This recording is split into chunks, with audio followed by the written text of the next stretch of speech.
Tiene la palabra asambleísta Virgilio Hernández.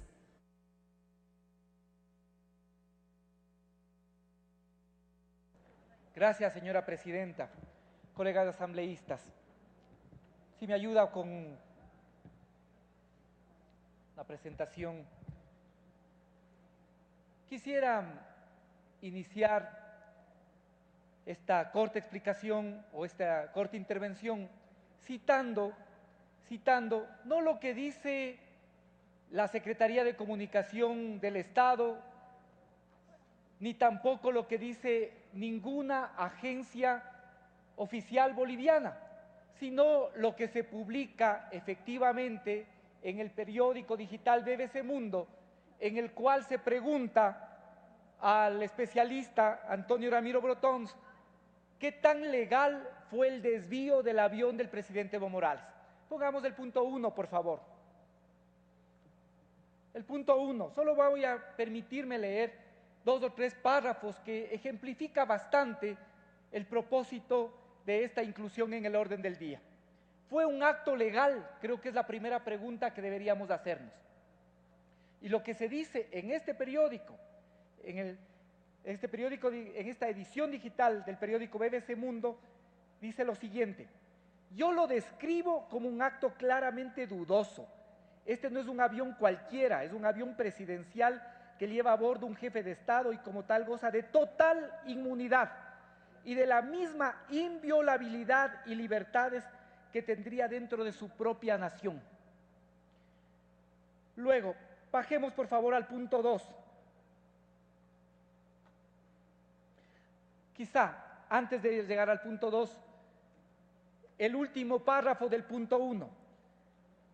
La medida que llevaron a cabo los países europeos estuvo basada en un rumor que resultó no ser cierto y claramente es una acción que no es acorde con el derecho internacional.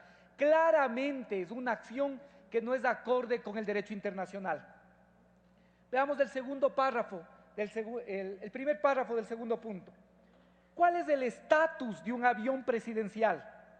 Un avión presidencial tiene un estatus especial, goza de total inmunidad y con mayor razón cuando va a bordo el jefe de Estado. No estamos hablando en este caso del jefe de Estado, del Estado plurinacional de Bolivia, estamos hablando de cualquier jefe de Estado y el estatus que tiene su avión, cualquiera sea este. Voy a saltarme intencionalmente el punto 3 para luego regresar a este que es alguno de los supuestos con los cuales se pretende justificar esta acción abiertamente contraria a lo que dice el derecho internacional, lo que dice el Convenio de Viena y en general los tratados que rigen las relaciones diplomáticas entre los estados. El punto 4. Dice, si no había bases, ¿por qué los 4 países europeos cerraron su espacio aéreo a Bolivia? Es claro que aquí estamos hablando de un acto de hostigamiento clarísimo. No hay otra explicación para que estos gobiernos europeos se hayan prestado a este tipo de maniobras. En primer lugar, París, Lisboa, Madrid o Roma aclararon primero la situación. Y nadie debería jugarse las relaciones bilaterales con otros países, en este caso Bolivia, o como mínimo una enemistad simplemente para hacerle caso a otro país. Está claro que estos países han sido objeto de medidas clarísimas por parte de un gobierno, y lo dice la BBC Mundo. ¿Qué gobierno? Estados Unidos, que se ha enemistado con un país latinoamericano. Y voces en el contexto latinoamericano e internacional, y voces también repetidas aquí, lamentablemente incluso un ex canciller de la República, señalaba que esto era motivado porque presumiblemente, pues en base a conjeturas, a supuestos, en el avión presidencial de Evo Morales se trasladaba también el ciudadano Snowden. Veamos lo que dice este mismo periódico y este mismo analista, consultado por BBC Mundo, en el punto 3, por favor. Dice, si Snowden hubiera estado a bordo, algo que Bolivia niega, ¿hubiese sido legal cerrar el espacio aéreo? Responde, se especuló que Snowden iba a bordo, algo que no ha sido confirmado. Pero aún, cuando el rumor sea cierto y el sujeto vaya en el avión, Bolivia tenía perfecto derecho a darle transporte en su avión si intentaba que este señor fuera cobijado por su país. Esto es lo que se dice, y así podríamos revisar. Seguramente muchos de nosotros hemos tenido la posibilidad de revisar y mirar distintos análisis que se publican precisamente a propósito de este tema. ¿Qué es lo que aquí hay que señalar con claridad? Y hay que decirlo, que es más allá de este hecho, más allá del hecho puntual. Creo que el Parlamento ecuatoriano tiene que establecer un pronunciamiento claro, firme, respecto de los principios con los que se manejan las relaciones internacionales. Y obviamente esto es un abuso, es una transgresión al derecho internacional, al Convenio de Viena, es una transgresión a los tratados internacionales y no puede pasar por alto. Para nosotros es imposible dejar de considerar lo que dice nuestra propia Constitución en el artículo 416. Establece que las relaciones del Ecuador con la comunidad internacional proclama la independencia, la igualdad jurídica de los estados. Lo que estamos mirando es un acto claro de poder. Los países que son parte de la OTAN se negaron, sobre la base de un supuesto y de un rumor, a permitir, y más que a permitir, a alterar el plan de vuelo que previamente había sido determinado. Y con ello pusieron en riesgo la vida de un mandatario y la vida de un ciudadano latinoamericano. Esto es un elemento que no podemos olvidar. Nuestra Constitución a nosotros nos obliga a tener presente de manera permanente que proclamamos la independencia e igualdad jurídica entre los estados. Condenamos la injerencia de los estados en los asuntos internos y condenamos toda forma de imperialismo, colonialismo, neocolonialismo.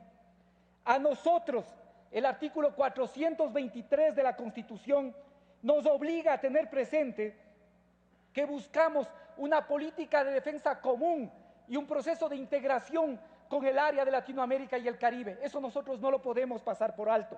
No podemos pasar por alto que la Carta de Naciones Unidas establece que los miembros de la organización en sus relaciones internacionales se abstendrán de recurrir a la amenaza o al uso de la fuerza.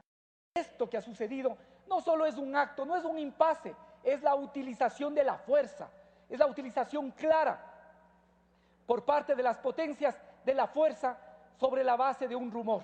Esto pone en peligro las relaciones entre los estados, pone en peligro incluso la paz y pone en peligro la convivencia y los principios en torno a los cuales tiene que desarrollarse la relación entre los estados. Por eso creemos, y porque además, obviamente, se ha atentado contra lo que señala el artículo 26 y el artículo 29 de la del Convenio de Viena, creemos que es importante un pronunciamiento muy claro. Hemos recogido en el transcurso de esta mañana observaciones, varias observaciones de la asambleísta Jimena Ponce, de la asambleísta Liliana Guzmán. Hemos recogido observaciones de varios asambleístas y les hemos propuesto un nuevo texto. ¿Qué es lo que hacemos en este texto? Y hemos buscado que tenga la mayor amplitud para que sea el Parlamento ecuatoriano el que condene y el que rechace, ojalá con votación unánime, ojalá con aquellos que efectivamente creemos en la soberanía de los estados, en los principios, con aquellos que creemos en las relaciones democráticas y soberanas entre los estados, podamos aprobar, ojalá de forma unánime. ¿Qué planteamos? Hemos revisado también algunos elementos de forma que existían en la primera propuesta. Planteamos, obviamente, condenar y rechazar el trato otorgado al presidente del Estado Plurinacional de Bolivia, Evo Morales. Si periódicos como la BBC Mundo señalan que esto es un acto de hostigamiento clarísimo, nosotros no podemos dejar de decir con todas las palabras, con toda la firmeza y expresar nuestra condena y nuestro rechazo, porque están impidiendo el derecho al libre tránsito del avión presidencial y con eso atentando a la soberanía de los estados. Segundo, hacer extensiva nuestra solidaridad al gobierno del Estado Plurinacional de Bolivia y a su pueblo por la transgresión a la soberanía del Estado boliviano y por el trato recibido por su presidente, así como respaldar las acciones que emprenda para la defensa de su soberanía y autodeterminación. Tercero, valorar y reconocer el respaldo. Ya no tiene sentido, como inicialmente se proponía, que se convoque, porque la UNASUR efectivamente está convocada y se estará reuniendo seguramente en los próximos minutos. Recomendar, por tanto, recomendar a la Unión de Naciones Sudamericanas para que se establezca una postura oficial de respaldo y solidaridad al gobierno del Estado Plurinacional de Bolivia y que se eleve la denuncia respectiva ante los organismos del sistema de Naciones Unidas. Este es un hecho grave que no puede pasar inadvertido, que no puede ser minimizado ni tampoco despreciado, porque, como hemos señalado, pone en riesgo principios fundamentales. Artículo 5. Insistir ante la comunidad internacional que los convenios de Viena sobre derechos de los tratados y relaciones diplomáticas están por encima del ordenamiento jurídico de los Estados. 6. Instar a los países del mundo y a los organismos parlamentarios internacionales a rechazar todo acto atentatorio o violatorio a las normas y principios que rigen el derecho internacional y que atenten a la soberanía y autodeterminación de los Estados. Y 7. Dar a conocer de la presente resolución a los organismos internacionales como la ONU, la Unión de Naciones Sudamericanas, UNASUR, Organización de Estados Americanos, Comunidad de Estados Latinoamericanos y Caribeños, CELAC, con el objeto de exigir el irrestricto respeto a los principios del derecho internacional y la soberanía de los Estados. Obviamente, difundir esta resolución en los medios de comunicación nacionales e internacionales. Creemos y hemos mantenido en esta propuesta, hemos recogido distintos aportes, y hemos mantenido sobre todo esta amplitud que ojalá permita que con el mismo sentido democrático que ayer lo hizo el asambleísta Ramiro Aguilar al apoyar esta propuesta de cambio del orden del día, hacer ahora desde las distintas bancadas. Reitero, no está en juego una posición política, no es el momento de determinar si la posición del presidente Evo Morales es o no similar o goza de lo que nosotros creemos, sino de defender las convicciones íntimas, las convicciones más profundas respecto de lo que debe ser la relación entre los Estados, lo que debe ser la relación entre la comunidad latinoamericana y la necesidad de una actuación conjunta. De tal manera que ya ha sido entregado a todos ustedes la propuesta corregida que se presentó y esperamos que podamos tener el voto, ojalá unánime, para que de esta manera pueda ser una resolución unánime de la Asamblea que pueda ser entregada en el concierto internacional y que de esa manera también exijamos el respeto a la soberanía, a la autodeterminación y a la dignidad que tenemos todos y cada uno de los estados. Muchas gracias y espero tener y contar con el voto. Sugiero, pongo como moción, ojalá se vote y podamos tener esta resolución. Gracias, presidente.